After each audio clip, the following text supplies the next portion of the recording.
Hi viewers. ఈ వీడియోలో మనం 'కాంచనా 4' మూవీ గురించి క్రేజీ అప్డేట్ గురించి తెలుసుకోబోతున్నాం. మరి ఆలస్యం చేయకుండా వీడియోలోకి వెళ్ళిపోదాం.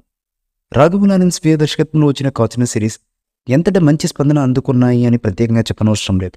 అంతేకాదు 'కాంచనా' సిరీస్కి సపరేట్ ఫ్యాన్ బేస్ కూడా ఉంది అని చెప్పడంలో ఎటువంటి సందేహం లేదు. ఇకపోతే లారెన్స్ స్వీయ దర్శకత్వంలో వచ్చిన 'ముని' అప్పట్లో ఎంతటి సెన్సేషన్ క్రియేట్ చేసిందో మనందరికీ తెలిసిందే. 2007లో వచ్చినటువంటి 'ముని' మంచి విజయాన్ని అందుకుంది. అయితే 'ముని' సినిమా తర్వాత చాలా ఏళ్ల గ్యాప్ తీసుకున్నారు రాఘవ లారెన్స్. ఆ తర్వాత 2011లో 'కాంచన' అనే సినిమాతో మళ్లీ ప్రేక్షకుల ముందుకు వచ్చారు.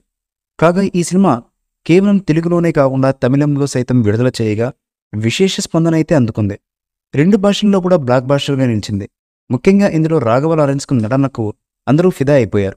'కాంచన' ఎండ్లో సీక్వెల్గా 'కాంచన 3'ని ప్రకటించారు రాఘవ లారెన్స్ గారు. అందులో భాగంగానే 'కాంచన'లో 3వ భాగాన్ని 2015లో 'గంగా' పేరుతో తీసుకువచ్చారు. ఈ చిత్రాన్ని కూడా అటు తమిళ్ ఇటు తెలుగులో కూడా విడుదల చేసి మంచి కలెక్షన్స్ రాబట్టారు లారెన్స్. ఆ చిత్రం ఎండ్ టైటిల్స్లో 'కాంచనా 4' రాబోతుందని రాఘవ లారెన్స్ అనౌన్స్ చేశారు. అది చాలా కాలంగా కార్యరూపం దాల్చడం లేదు.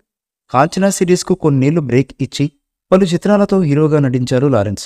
కాగా లాంగ్ గ్యాప్ తర్వాత 'కాంచనా 4'ను తీసుకుని రాబోతున్నట్టుగా ప్రకటించారు రాఘవ లారెన్స్. 'కాంచనా 4'కు సంబంధించిన కథ మొత్తం పూర్తయిందని, ఈసారి స్క్రిప్ట్ చాలా బాగా వచ్చిందని, మునుపటి కంటే కూడా ఎక్కువగా భయపెడతానని, ప్రేక్షకులను తప్పకుండా 'కాంచనా 4' అలరిస్తుందని లారెన్స్ తాజాగా ఓ ఇంటర్వ్యూలో తెలిపారు. ప్రస్తుతం ప్రీ ప్రొడక్షన్ వర్క్ జరుగుతోంది.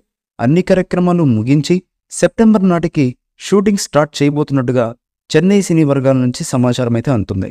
మరి చూడాలి 'కాంచనా 4' చిత్రం ప్రేక్షకులను ఏ విధంగా మెస్మరైజ్ చేస్తుంది అనేది. ఈ మూవీపై మీ అభిప్రాయాన్ని కామెంట్ బాక్స్లో తెలియజేయండి. ఈ వీడియో మీకు నచ్చితే లైక్ చేయండి, షేర్ చేయండి, కామెంట్ చేయండి.